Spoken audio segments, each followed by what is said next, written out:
BJP চৰকাৰে খুব চিঞৰ-বাখৰ কৰি আছে যে 2জন নে 3জন মানুহে অকল তাৰ অধীনত নাগৰিকত্ব ল'বৰ কাৰণে আবেদন কৰিছে। হিন্দু বাংলাদেশী এনেকুৱা 69,590 গৰাকী মানুহ কোৰ্টে কৈ দিলে যে তেওঁলোক বাংলাদেশী হয়। কা আইনখনৰ অধীনত সেই মানুহবিলাকক এতিয়া নাগৰিকত্ব দিব খুজিছে।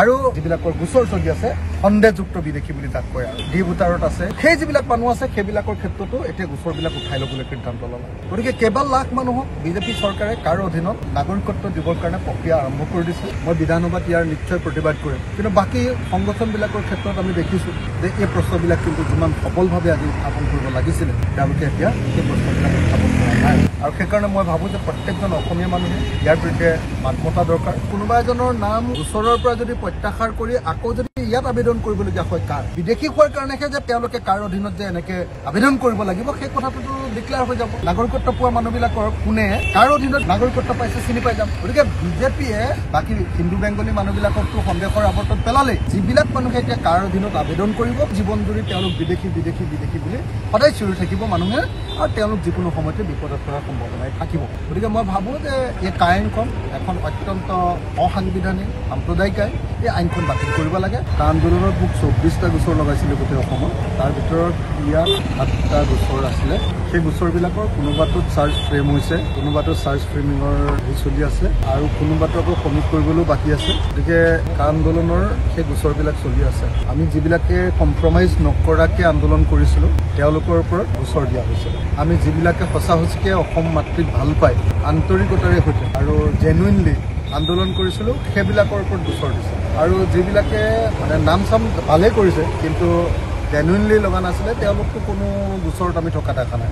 আজিৰ দিনতো বেছিভাগ ঠাইতে খুব কম আৰু 2টা সংগঠন আছে, কিন্তু বেছিকেলি কৃষক মুক্তি সংগ্ৰাম সমিতিৰ লগত জড়িত মানুহখিনিকে গোচৰবিলাক কাটি দিয়া হৈছে। যিবিলাকে আমি একদম জেনুইনলি বিজেপিক বিৰোধিতা কৰোঁ, যিবিলাকে আমি সঁচাকৈ কা আইনখনৰ জেনুইন বিৰোধিতা কৰিছিলোঁ, আৰু এতিয়াও কম্প্ৰমাইজ নকৰাকৈ যিবিলাকে আছোঁ। মোৰ 165টা গোচৰ, তাৰ ভিতৰত 40টামান শেষ হৈছেগৈ। এতিয়াও ধৰক কমেও 125টামান আছেগৈ।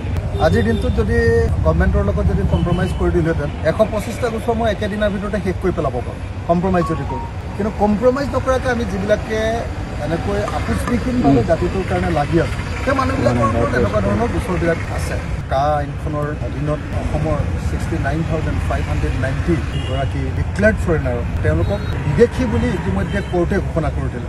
হিন্দু বেংগলী তেনেকুৱা বাংলাদেশী বুলি কয় যাক। হিন্দু বাংলাদেশী এনেকুৱা 69,590 গৰাকী মানুহ, অৰ্থাৎ কোৰ্টে কৈ দিলে যে তেওঁলোক বাংলাদেশী হয়, তেওঁলোক বিদেশী হয়। সেই মানুহবিলাকক এতিয়া নাগৰিকত্ব দিব খুজিছে। এতিয়া মইতো বাৰু বিধায়ক, মই বিধানসভাত ইয়াৰ নিশ্চয় প্ৰতিবাদ কৰিম, কিন্তু বাকী সংগঠনবিলাকৰ ক্ষেত্ৰত আমি দেখিছোঁ যে এই প্ৰশ্নবিলাক কিন্তু যিমান সফলভাৱে আজি উত্থাপন কৰিব লাগিছিলে তেওঁলোকে এতিয়া সেই প্ৰশ্নবিলাক উত্থাপন কৰা নাই। আৰু যিবিলাকৰ গোচৰ চলি আছে সন্দেহযুক্ত বিদেশী বুলি তাক কয়, আৰু তেওঁলোক ডি ভোটাৰত আছে, হ'বও পাৰে বিদেশী, নহ'বও পাৰে বিদেশী।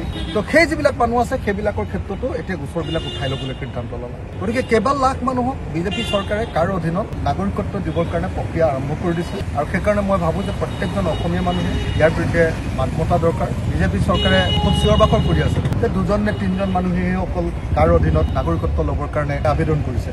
তেওঁলোকে কৈছিলে, হিমন্ত বিশ্ব শৰ্মাই কৈছিলে, অন্যান্যজনক আমি কোৱা দেখিছিলোঁ যে ক'তা আমাৰতো 2-3জন মানুহে আবেদন কৰিছে।